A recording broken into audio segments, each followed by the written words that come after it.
In the gospel today, with this miracle that our Lord worked and with his presence at this wedding, our Lord turned the institution of marriage into a sacrament for baptized people. This is an extremely important story, especially today, when marriage has been more or less destroyed by modern society at the hands of the civil government. Things have become so bad that people still use the word marriage, but what they mean by it and what we Catholics mean by the same word are two such radically different ideas that really all they have in common is the word itself. And things have even gotten so bad now that the government uses the word marriage now to describe something that didn't used to have a word for it at all, because it was something so abominable that people would not even speak of it.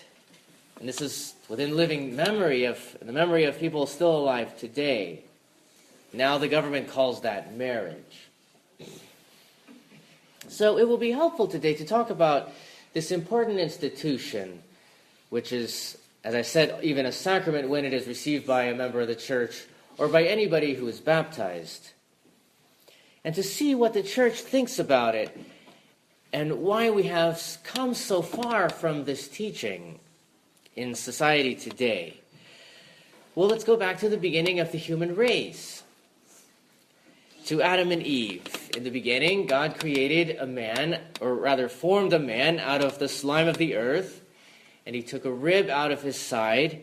He formed that into the first woman named Eve. And God blessed them, and he told them to be fruitful and to multiply and to fill the earth. And then when our Lord came, he raised this union to a supernatural level, and he made it a sacrament.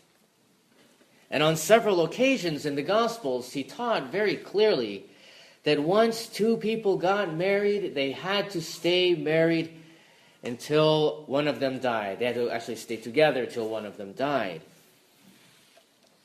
Unfortunately, when the modern world threw out the Catholic faith, it threw out the Catholic teaching on marriage. Actually, it was one of the first things to go. Martin Luther allowed divorce, of course, and Henry VIII even left the church just so that he could get a divorce, and so on. And once they got rid of the Catholic teaching on the indissolubility of marriage, they put themselves on the road to where we are today, where marriage is little more than an agreement for any two people to live together, which either one of them can terminate at will. But despite marriage being so lax in today's society, it's truly amazing how much unhappiness it brings to so many people who enter into it. We can read the statistics that are readily available that tell us that over half the people who get married today get divorced. And it's normal by now for most people to get married multiple times in their life. I'm using the word married here in the false modern definition of the term, which just means entering into an agreement that the civil government calls marriage. So it seems like a lot of people who get married today find a lot of unhappiness in that state, to the point where they can't take it anymore and they just have to leave. At least until they can find another partner and repeat the same process, usually.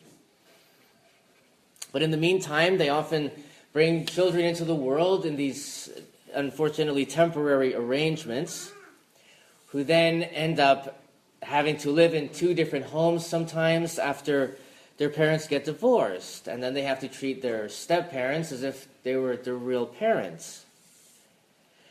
And growing up in this unstable environment, these children end up not receiving the proper care and love that they need, and they grow up thinking that this is how family life is supposed to be because it's the only thing they've ever experienced. And then when they grow up, they follow their parents' example and continue this cycle. I think it's safe to say that the great majority of the evil and the suffering in this world can ultimately be traced back to this original problem, to the fact that people are raised without the home life that God intended for them, being raised by a father and a mother, their real father and mother. But the Catholic Church gives us the solution to this great evil by one very simple teaching, which is the riddle to the whole problem of the unhappiness of spouses and their children. And that principle is this, that the primary purpose of marriage is the procreation and the education of children. This is the great secret to a happy and successful marriage and a happy family life that the world doesn't know about. And because the world has forgotten this very simple idea, they don't accept it. And so its marriages in general are failures and disasters. To put it in other words, marriage is a state that a man and a woman enter into in order to have children and to raise them properly. Now, that is not the only purpose of marriage. The Church teaches that there are secondary purposes of marriage too. And those are, of course, the mutual companionship and support of the spouses and their alleviation of their physical desires and other similar things. And that is why people obviously can still get married even when they're too old to have children, because they can still fulfill the secondary purpose of marriage, even if they're not able to fulfill its primary purpose, which is to have children. You can think of marriage like a tool, like a wrench, for example. The primary purpose of a wrench, the reason for which it was designed and made, is to turn a nut. And it was specifically designed to do that, and it does that very well. But that is not the only thing that it can do. You can also use it to prop a door open if you jam it between the floor and the door. But that is not its primary purpose, and it doesn't do that as well as it can turn a nut. But it'll still do that just fine. So marriage is something similar. God instituted it and designed it for people to have children and to continue the human race. And it is also supposed to be able to satisfy people's needs for companionship and other things. But it is specifically designed to generate children, although it can do more things than one. Once you understand this, you understand everything that is wrong with what people think about marriage today. When people in the world get married now, their main purpose in doing so is usually to gratify their physical desires and also to have a companion. And usually they think of children as a byproduct of what they're mainly intending. And in many cases, it's an unwanted byproduct if they don't want children. And people even look upon having children as one of the risks of being married, that they have to be careful to avoid. And they even use those exact words sometimes. And they don't hesitate to defile their union with grave sin in order to avoid having children. And they bring God's curse upon themselves and on their marriage instead of his blessing. And this is exactly why so many people are disappointed with their marriages, even to the point of leaving them completely. Because they are using them in a way that God never intended. It's like they are going to the hardware store and they're buying a wrench instead of a doorstop. And they're using that to hold the door open. And they're finding out that it doesn't work very well because it wasn't designed for that.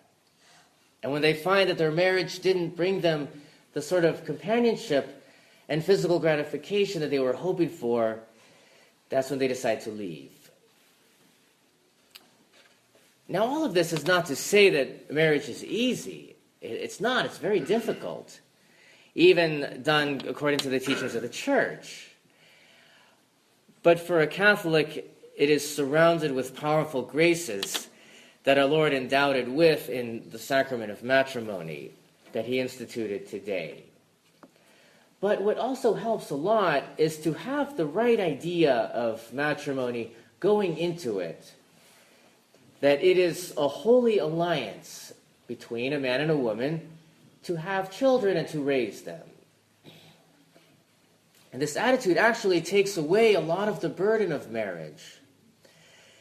If someone's idea of marriage is just to have a companion that will make them happy, like most people in the modern world, that's their idea, then of course they're not going to be happy with anybody, because nobody can be a perfect companion. Human nature is fallen.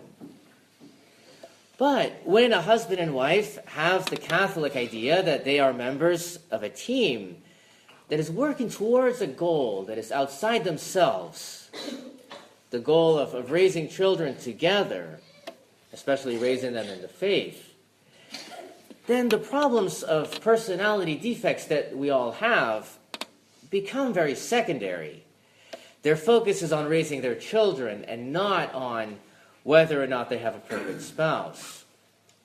And they won't expect to have a perfect spouse because they don't need one. All they need is someone to help them. It truly is beautiful to see a good Catholic family in which the father and the mother have a right understanding of what their marriage is. They sacrifice themselves for their children. Both parents do, in different ways.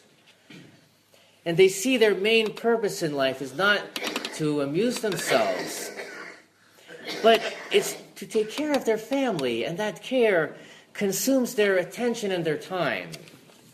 And they accept as many children as God sends them because they see that as their job. That's why they're married in the first place. God really blesses people like this with a measure of earthly happiness that very few enjoy. And people who live their vocation of marriage in this manner see their children grow up to be virtuous and well-adjusted adults most of the time.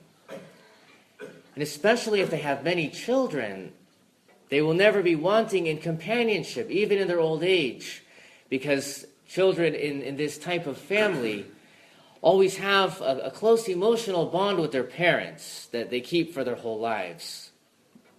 This is the beautiful plan that God had for married people. It was so joyful that God wanted the people in the marriage feast today to celebrate it even more than they themselves intended to. Evidently, he didn't think that they had celebrated enough when he made them some more wine so that they could continue.